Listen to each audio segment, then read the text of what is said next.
Hey Duncan, can you hear us? Yes, I can. Yeah, Good, we can hear you. So whenever you're ready. sure.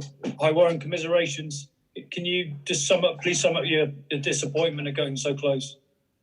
Yeah, I'm disappointed, obviously, but I'm really proud of the effort that the boys put into today. I thought we were bold and we went out there to be positive and play some rugby and missed one or two chances, and they kind of get a lucky bounce and score a try from against the run and play. And a couple of little 50-50 calls probably didn't go our way, but it was a proper test match. It was tough, it was physical, and that's what you expect. Well, that's what you want with the Lions series. It's not going to be easy going away, travelling away from home, playing the world champions, and it was a really tight contest. And yeah, we're disappointed. It could have, like I said, it could have got anyway. But congratulations to South Africa. To see Mornay Stain kick the winning penalty, is that a bit of a gut wrench, or does it not matter who kicks the point? Yeah, it's a bit of deja vu, isn't it? So, yeah, but we probably need to. The penalty count was against us 15-12, and at this level, that it's so important. Your aim's to keep your penalties under 10 international rugby, and if you can do that, it makes a significant difference. We had penalty our way, and then the high shot from Finn Russell goes the other way, and sort of big moments of 2-on-1 with Liam Williams and Josh Adams, and you should have given the pass probably. And you get one or two chances at this level, and you've got to make the most of it because you've got to be clinical when they come around. How much of a difference did Finn Russell make when he came on? I think it was good. We talked about moving the ball, and the ball went through his hands a lot, which was good. We shortened them up on a few occasions when we sort of went to fourth or fifth phase, and that created some space for us, which was good. But look here, we're disappointed that he's dropped the ball in the air, which he probably normally would take, and like I said, he's a bit unlucky on the tackle, but probably left foot kick down the middle of the park wasn't probably one of his best moments. But look, he just showed how quick he can get the ball through his hands, and he created some stuff. And for someone who hasn't played a lot of rugby, I thought he was excellent. Thanks, Warren. Warren, hi. Sorry I lost my voice. Is that a fair reflection of the series, the outcome, or do you feel a bit regretful that it should have gone your way? Oh, look, when you're playing against South Africa and the world champions, it's going to be really tight contests, and it's going to be a bounce of the ball or a call or something. And we've been held up over the line, then we get penalised at a scrum, which is a little bit unlucky. And when you're 5 metres out from their line, and so from that point of view, there was, like I said, some key moments, but it was always going to be a bounce of the ball. It was always going to be tight, and look, the boys gave it 100%, and from a coaching point of view, you can't ask for more than that. We spoke at half time about starting really well after half time. We had a good first half, and that was probably the most disappointing part of the game, was that first 10 minutes after half time, where we just got pinned a little bit in our own half, and then it took us a while to sort of start generating a bit more momentum. Hi Warren, commiserations. When you look back on this series, is it going to be one of absolute frustration of looking back at 100 tiny things that you could have done 1% better? Yeah, possibly. That's rugby for you. It's at the highest level. Like I said, you get one or two chances, and a mistake is really costly, and that's probably, even though, like I said, the players are given everything, they probably look back individually and go, there was an error there, or they've given a penalty away that, sort of is a big moment in the game, and that's kind of what you're working towards at the highest level, to eliminate some of those sorts of things. But like I said, I can't complain about our attitude and the way the approach we went to stress them as much as we could, and we probably turned down a couple of 3-point opportunities to go to the corner. We were trying to build a bit of a lead that then put them under a bit of pressure, just to force them potentially not to keep going to the air and to open up the game a bit, which then gives you chances to, if the game does loosen up. Thanks, man. Hi Warren, can you sum up what you were feeling in that last 10 minutes when it was on such a knife edge, and maybe just how much this tour's taken out of you as a head coach?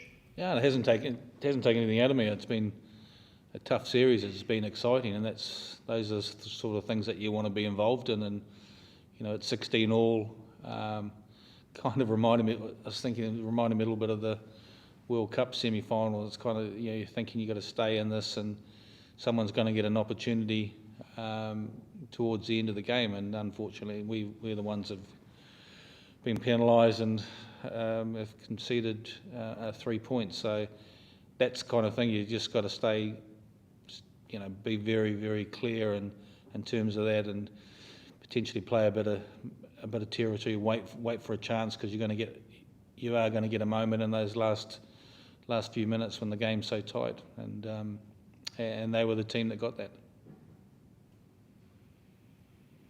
Hey Warren, commiserations. Can I just ask you, kind of on a more general point, like looking at the tour as a whole, obviously it's very unique circumstances, but are there things that could help the Lions be successful in future tours? And also, would you like to be involved again with the Lions?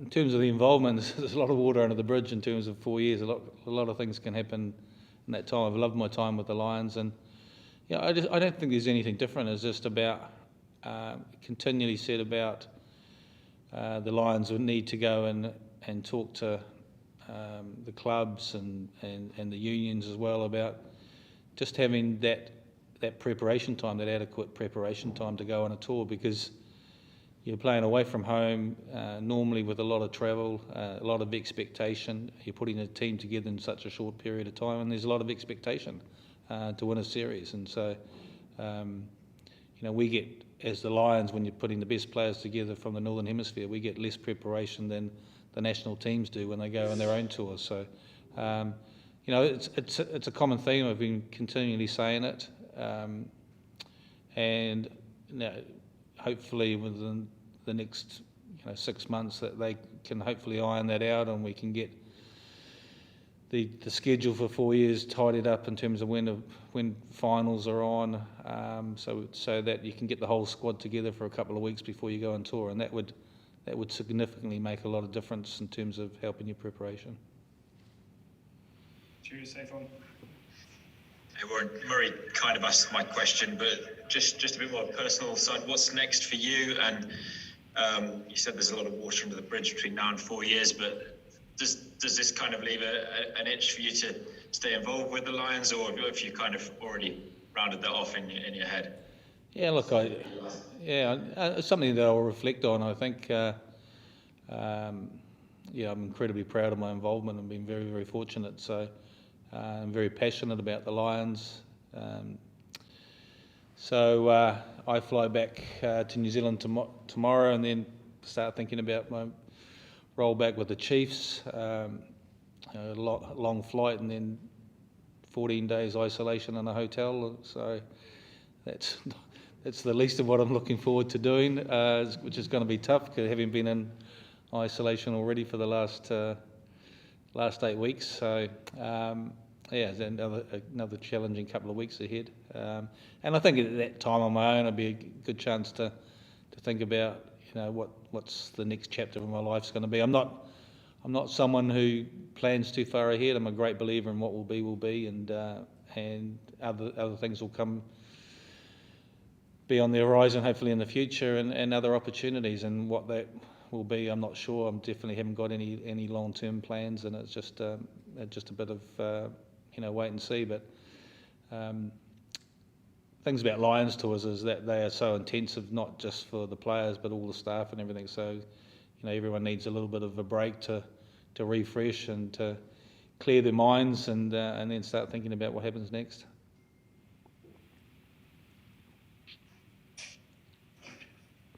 Warren, just a quickie. You bloodied a few new players. How did you find Marcus Smith and Sam Simmons in the squad when they've got very little experience of international rugby?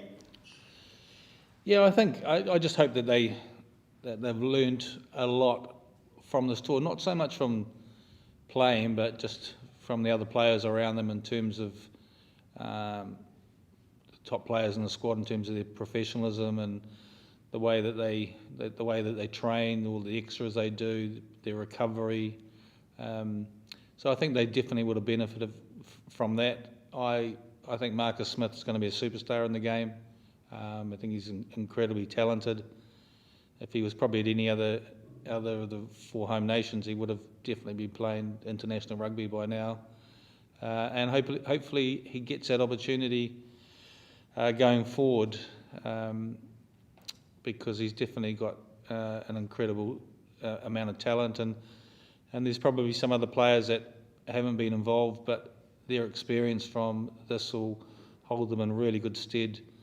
One for their national teams when they return home, but if they do get picked in 4 years' time for another Lions tour, that experience will be invaluable for them. And I thought, and a really good example of that, I thought Robbie Henshaw was excellent tonight, and he probably learnt from the experience 4 years ago, and that really brought him on and had really improved him as a player in the last 4 years. And I think there's going to be a number of players in the same boat, and then you end up with that mixture of really experienced players in the middle, and some youngsters who will really grow from being part of the Lions.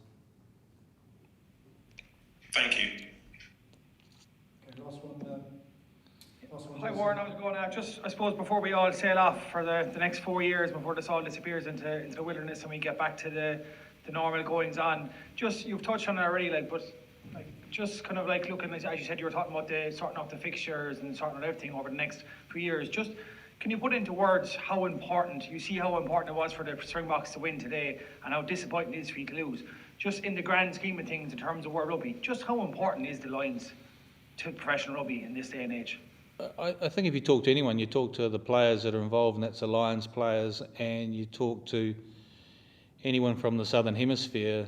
There's two events on the world calendar, and they happen every 2 years. One, every 4 years. One's the World Cup, and the other one's the Lions. Those are the two things that players want to be a part of, whether you are selected for the Lions or whether you're players from the Southern Hemisphere. And it holds a lot of players back in the Southern Hemisphere who may be looking at other opportunities going overseas, and they might re-sign for the national teams for a year or two to be a part of playing against the Lions. It generates normally, when in normal tours, a huge amount of financial reward to the Southern Hemisphere teams, but it's special and it's unique. So, it's something that we need to keep. We need on that calendar, and we need to preserve, because it is a very important part of the rugby cycle. We know the Rugby Championship, we know about the Six Nations, and they're yearly, but these things in a biannual or four yearly cycle are something that is extraordinary but incredibly unique and special. Cheers. Thanks, Warren. Appreciate it. Cheers. Last one, Joe. Warren, Jerry here, commiserations. Could I ask you just one specific question about Lions tour itineraries moving forward? You've presided over test series with midweek games in the weeks of the first and second tests, and now with that one. I presume there are pluses and minuses in both, but moving forward, which would you recommend? It's a really good question. It's something that we've talked about, and it's I don't know what the answer is to this, and it's, as you go into a test match week, you want to be able to have the full preparation time with that test side, and there's been criticism in the past of us bringing in players to help protect that test team in preparation, but it's also hard on those players that aren't involved in the tests, in terms of they don't really have rugby for sort of potentially 3 or 4 weeks, and keeping them part of it. One of the things about the midweek games it does keep them involved and keep them playing rugby, and so yeah, and that's a positive. So, like I said, I don't know the answer to this. Maybe what Clive Woodward did in 2005 in terms of having two separate teams. Is that the right model going forward? But then do you miss all the stuff in terms of the bonding that goes on? Are you devaluing the jersey a little bit by having sort of an A team and a B team? So look, I think there are really good discussions to have in the coming years about what is the right format and how does it work. And like I said, we've tried to bring in players in the past to bolster up that team that's playing in that midweek game before the test, and having everyone still engaged and involved. And we've also done it when we haven't done that, and it's been quite challenging for the Test 23, because you've got guys sitting on the bench on a Wednesday and being involved in a match where normally that would be a pretty tough training day for the Test side in a normal Test week. So yeah, I haven't really given you an answer, but it's really worth debating that as something going forward. Cheers, Warren. Safe travels. Cheers, thank you. Thanks, everyone. Thank you very much. Cheers.